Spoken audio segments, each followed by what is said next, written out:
It is my pleasure to present my framework in the 9th International Conference on Education, Business and Islamic and Technology 2025, organized by Global Academic Excellence between 28-29 December 2025. At the beginning of my presentation, I would like just to highlight the problem we are passing through in the Muslim majority countries. That is, there is a global trend show elevated divorce rate in Muslim majority countries. A lot of statistics we can see, but there is no time to show it. However, I think we are in need of a counseling or a therapeutic counseling which would help our Muslim families based on our own culture and traditions.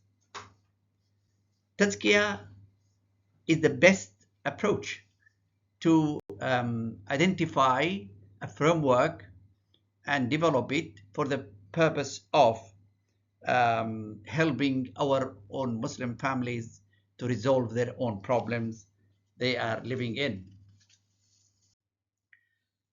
Furthermore, I need to state that the marriage in Islamic worldview is a sacred covenant between husband and wife.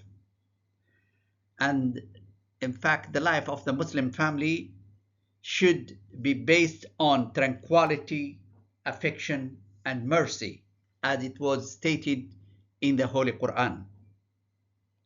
If we have based our life, family life, on that kind of statement, then we are expecting to have a harmonious family. Also, family in Islamic maqasid is one of the core objectives of Islam. So we have to take care of our families because the family is the building block of any society.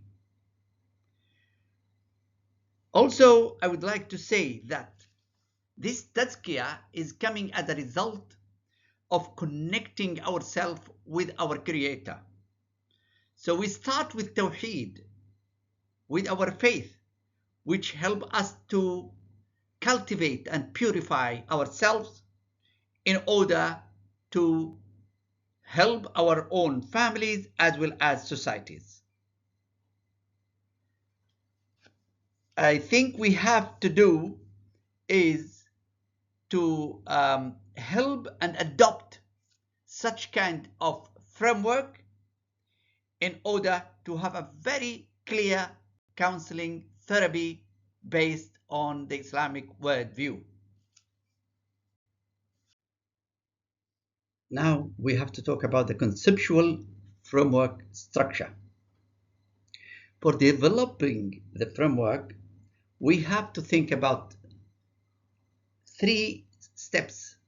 Number 1 is the Tawhidic epistemology, which is a meta-theoretical worldview.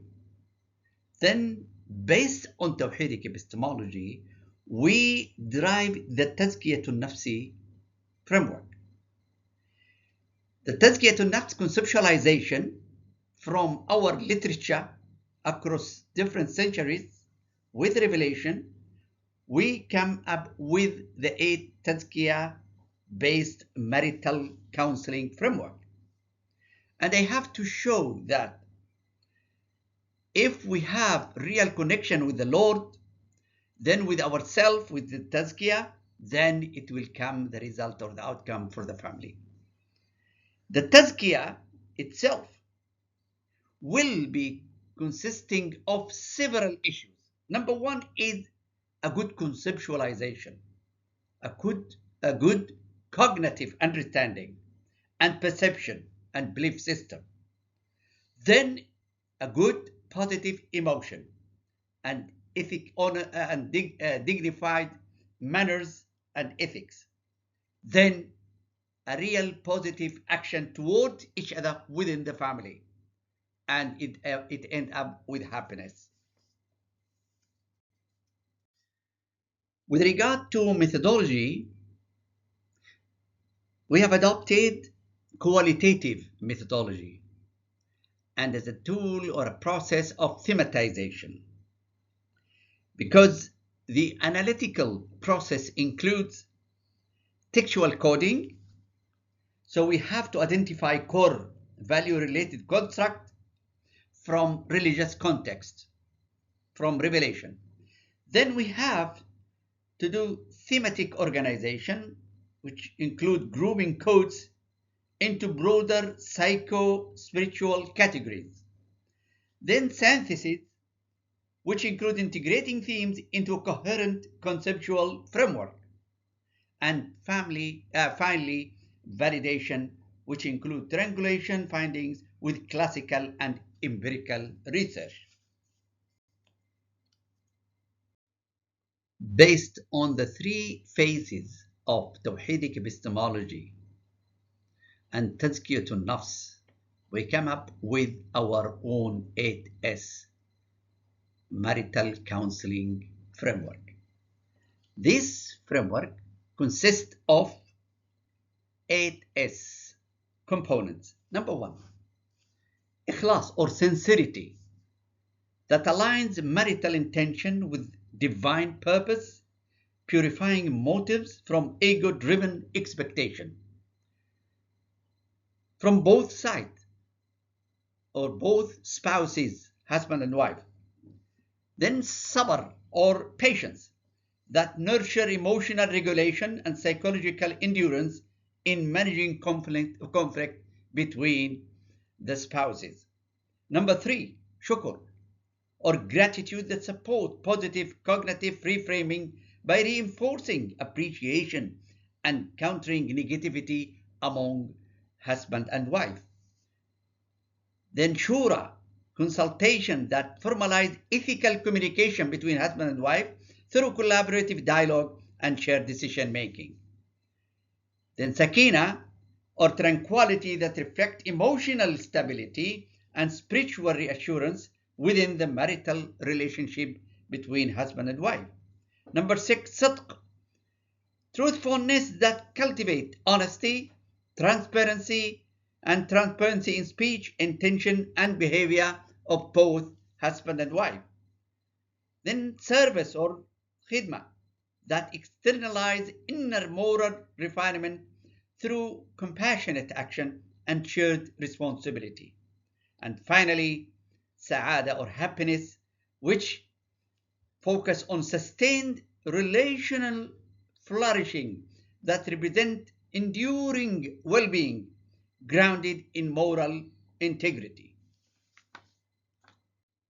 As you remember that we talked about the three phases. Number one is the Tawhidic epistemology, and then the core of the matter in our own paper is Tazkiyah-based model or framework. The Tazkiyah is defined as the central psycho-spiritual mechanism enabling moral self-regulation and ethical transformation within the family. So our scholars have done a great job in talking about the classical psychological therapy based on Tazkiyah. And the Tazkiyah, as I said, at the center of our 8 different components, which include ikhlas, sakina, shukr, service, shura, sidq, and sabr, and sa'ada. All of those are part of the Tazkiyah framework. This research has several contributions to Islamic psychology, mainly operationalizing classical concepts into a more actionable concept in reality. Second, integrating revelation with actionable construct. And finally, advancing indigenization of counseling, because it should be relevant and congruent with our own culture and Islamic worldview. And before we end, we have to talk about the practical application and implication of this research. First, structured intervention model. Provide counselor with systematic framework, enable diagnosis of relational difficulties in the family, and offer target spiritually grounded strategies. Then, culturally congruent approach. It offers alternative to value-neutral secular models rooted in Islamic moral psychology and resonate with Muslim clients' worldviews. Finally, conclusion and future direction. Key conclusions. Number one, addresses literature gap by integrating classical Islamic knowledge with contemporary psychological frameworks. Number two, offers structured virtue-based model with Tazkiyatun Nafsi as core psycho-spiritual mechanism. Thirdly, provide culturally congruent alternative to secular counseling approaches.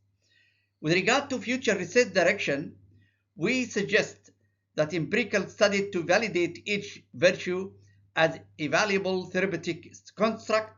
Second, qualitative research involving counselor, couples, and religious practitioners. And finally, comparative research across different cultural settings, Indonesia, Malaysia, and other countries. Thank you.